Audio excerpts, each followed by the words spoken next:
Hey guys, it's Nellie, and I'm back with another assemblage piece.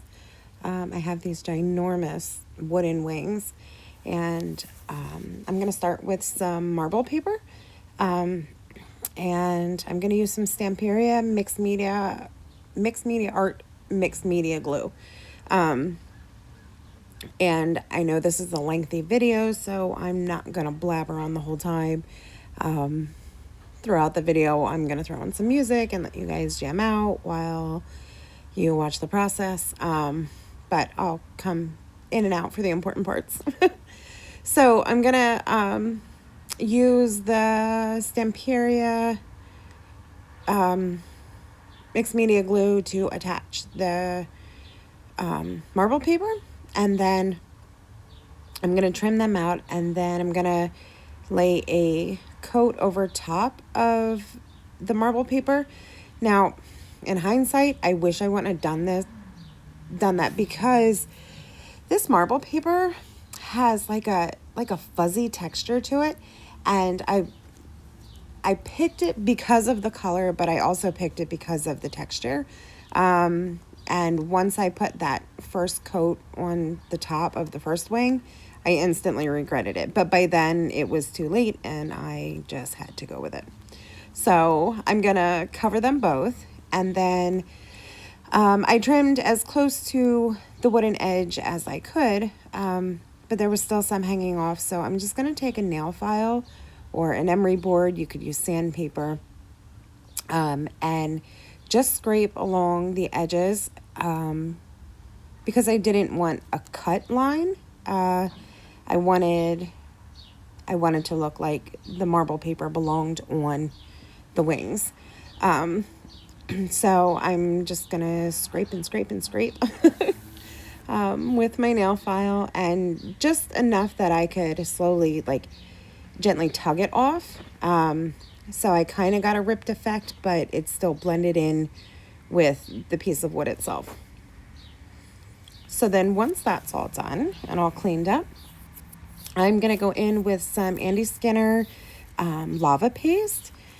And this paste is, it's really awesome. It gives like a lava texture. So I'm just going to add it here and there throughout the wings. I did want to focus it mainly on the edges, and then I got a little excited and kind of added it everywhere. But once you heat it with your heat tool, it turns white, and then it gives this really like reptilian kind of texture. And I was digging it. I had to blend a little more. This is the first time I ever used this paste, and I was so excited for it. I think that's why I got a little overexcited. But some spots I add it thicker, some spots I add it thinner, smooth it out with my finger, spread it out with my fingers. And you can see like the marks from the makeup sponge that I'm using. But we'll cover that up in the end anyways. So I'm going to go through and heat set all that and let it bubble up and get that really, really cool texture. In the end, I covered up more of the marble paper than I wanted. I specifically picked out, excuse me, certain spots of the marble paper, like certain colors of it, because I really, really liked it. And then I ended up covering it up anyways. But that's just how it goes. But I mean, you can see how like this really, really cool effect when you heat set that. It's bumpy, and it's rough, and it's bubbly. Yeah, I just loved it. So now I'm going to go in with some liquid acrylics in ultramarine, avocado green, ink black, umber, and burnt sienna, I believe. And because I lost so much of the color of the marble paper, I wanted to kind of bring those colors back in and then grunge it up a little more. So I wet the entire piece where the lava paste was, And I'm just dropping in that Finnabair liquid acrylic and moving it around, spraying it, let it spread out, let it, move where it's going to move, let it do its own thing. And throughout both wings, I go back and forth with the blues and the greens to get the effect or the look that I was looking for.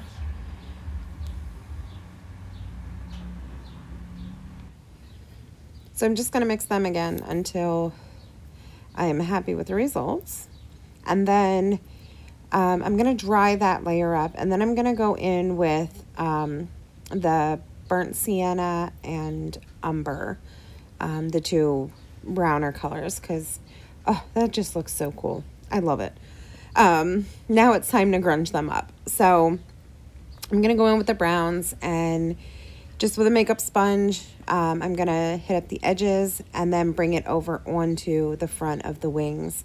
I'm going to start with the lighter. Maybe it's the darker, now that I'm looking at it. No, it's the lighter. I'm going to go all around over top of the blues and the greens that I put in, and then some in the middle. And then I'm going to go in with the darker, which I believe is the burnt sienna. I believe the lighter one is the umber, and I don't know. No, I'm probably completely wrong. Either way, it's the darker of the two. So I did that to both sets of wings, same process. And then, made sure there was some water there so they could float around, so they could move around. And then I'm going to go in with the black and just real carefully go around the edges. I'm not trying to bring that black too much into the wings, but I definitely wanted the outside edge covered in that black. And again, I did that to both sets. And then I'm going to go in with some cheap artist acrylic paint. And I'm going to take the black acrylic paint and completely cover the edges. Although I had gone around the edges with the black liquid acrylic, it didn't completely saturate the edges. And so I'm just going to take that black paint and go around the edges. And then also I got lots of acrylic ink on the background of them, and I didn't want them looking sloppy on the back, so I took the black acrylic paint, and I couldn't have picked a tinier brush than the one I was working with to cover these wings. Let me tell you, it took me forever to cover the back of these wings with that little tiny brush. But I was being lazy and didn't want to get another brush or clean two brushes. I just wanted to clean the one. I already had enough to clean that day. So dry that up, and now comes the fun part. I'm going to go in with some Finnabair Heavy Gesso in black, and I have all these gears and cogs and metal bits, tons and tons and tons of pieces that I'm going to add to the wings. So this is going to take a minute, so I am going to stop yapping and put some music on, and I'll be back.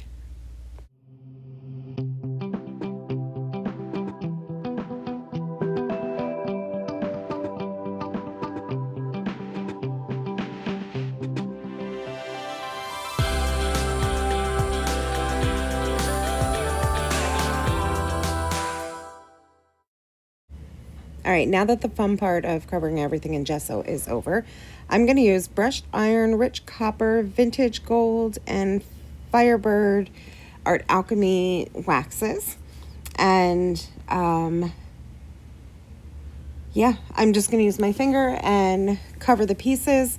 I tried to keep like all the pipes done with the copper, and I tried to keep so many metal or so many gears with the silver, so many with the vintage gold, so many with the Firebird, but really I was just kind of grabbing. And at the end of the day, like, I had to make, I think, 3 or 4 more batches of pipes, because what I have shown here wasn't nearly enough for the composition that I was looking for both of the wings. So, um, these wings, these wings took me, oh, I couldn't even tell you how long. Days and days and days. Now, I didn't work straight through on them. I was working on other projects in between, but it really took some time, and there's a lot of filming that was edited out because you guys don't want to see the same repetitive. Sorry about that. Sounds like it's Fast and Furious outside. Oh, my goodness.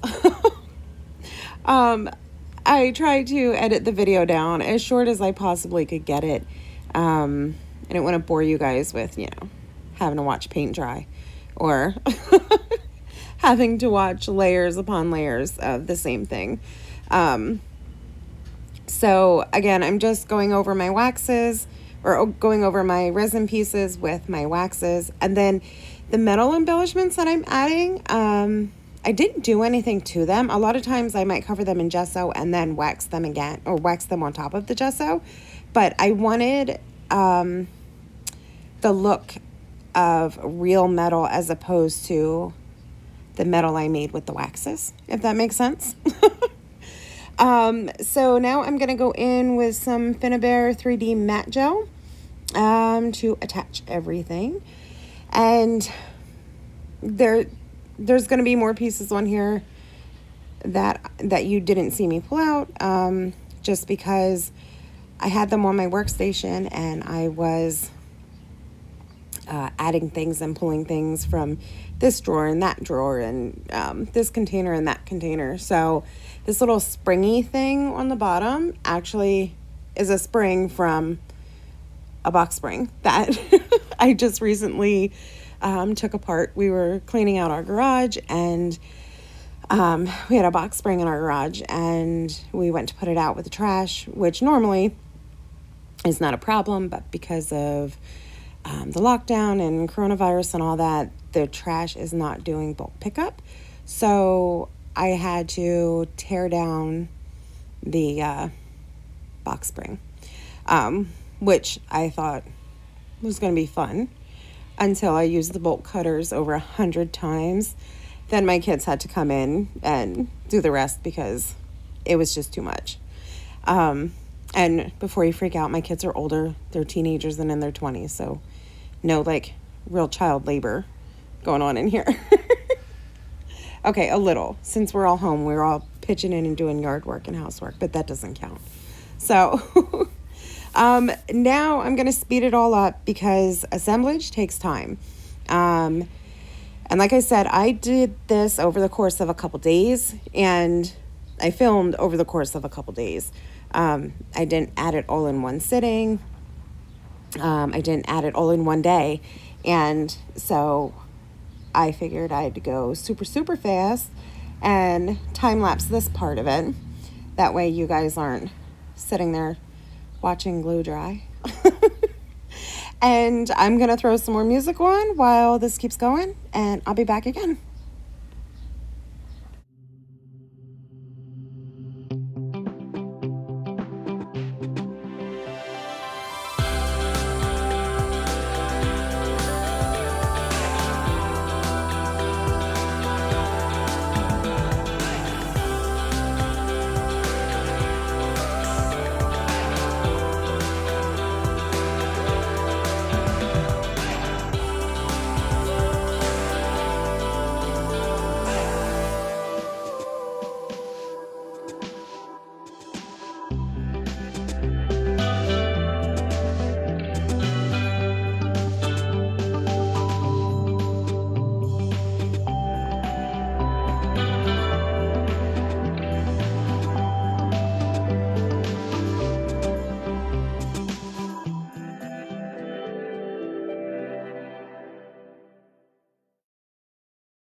All right, now that everything's attached, I I just love it. I did add some Finnabair art stones, and some other bits and bobs, odds and ends. There's some light bulbs. There's some, I added some clips, some springs, some watch parts. Like I said, I was digging. I was digging through all my stuff, digging through my stash, and adding whatever I could find. There's a lock and key on this one, and I decided to add some chain, and there's a little face hidden in there. Super creepy, but why not? So creepy is what I do best, I swear. I added in anatomically correct heart. What else is on this one? Tons and tons of stuff. I added a propeller and some more springs and some more art stones. So just to fill it in, just to more clock parts, or maybe that's a thermostat part. I couldn't even tell you. So now I'm going to go in with a fluid acrylic, Finnabair's fluid acrylic in deep turquoise, burnt sienna, and ultramarine, just to color the art stones. They were too stark white for me, and I feel like after adding all the grunge, as much as I love grunge, after adding all the grunge, I lost a lot of the blue that I originally started with. So I decided to go with the two blues and then the brown over top, just to grunge them up, which makes no sense because I was just complaining about the grunge. I don't think we'll ever be happy with what we decide to do when we decide to do it. So yeah, I added the blues, and then I went in with the brown, yes, to grunge them up, but that way they looked like they belonged on the piece, more cohesive than just bright blue. So dried that up, and then I'm going to do the same with the other wing. And getting in that spring, in between the spring, was not the easiest feat without flinging blue paint everywhere. And I don't know if you noticed or not, and I suck because I didn't say earlier, I watered down my acrylics to make them even more fluid than what they normally are. So same thing with this one, adding the brown, and then I actually did some splatters, which I very seldom do splatters anymore. But I think I splattered it by accident, and I figured, well, hell, I'm already got it on there, so I might as well keep it going. So I just used up what I had on my workstation, sprayed it down with a little more water, and splattered here and there on the wings, and then on the other set as well. And I don't know, like my kids were asking me which one is my favorite, and I don't know if I can pick out of the two. Like when I first started the wings, I thought I was going to make them as an equal set, and then they just kind of took on a form of their own. The both of them, they just took two completely different compositions, and I was all right with that. I was, because I can either sell them as one piece or I can sell them individually. I don't know. Either way, I'm happy with them both. Okay, now to finish it off, I am going to take some Finnabair matte wax in Old White. And yes, I know I grunged up the edges, and yes, I know it darkened up the edges. But adding this white will just give it a little bit of a shadowy effect. And it helps when the wings are set up against the wall. It helps them pop out more. So that's why I'm adding the white. And you might see, I keep checking my fingers because some of the paint wasn't dry yet. And I'm trying, ever since I got this matte Old White wax, like I'm trying my hardest to not get any other color mixed in that pot, because it's white. Like I want to keep it white. I don't want to mix any other colors in it. So I had to very carefully, choose which finger I was using to put the wax on, so it didn't transfer the paint back into the pot. So here's the finished product. Dun, dun, dun. And I'm so happy. I'm glad that it took me days. I'm glad that I took my time and I stepped away from it for a couple times. I know sometimes I like to start a project and finish it all in one sitting, but I also know my body, I know my health, and I know that with something like this, that's not possible. So I'm glad I decided to not go hard and go crazy and get it all done in one sitting, and that I was able to just pull pieces from all around my house and not just in my studio and add them, because I think each piece that's on here is exactly where it needs to be. So I hope you guys enjoyed. I know it was a super long video, longer than my norm, but I couldn't really make it any shorter. So enjoy the stills, and I will catch you guys in the next one. Thank you so much for watching. Bye.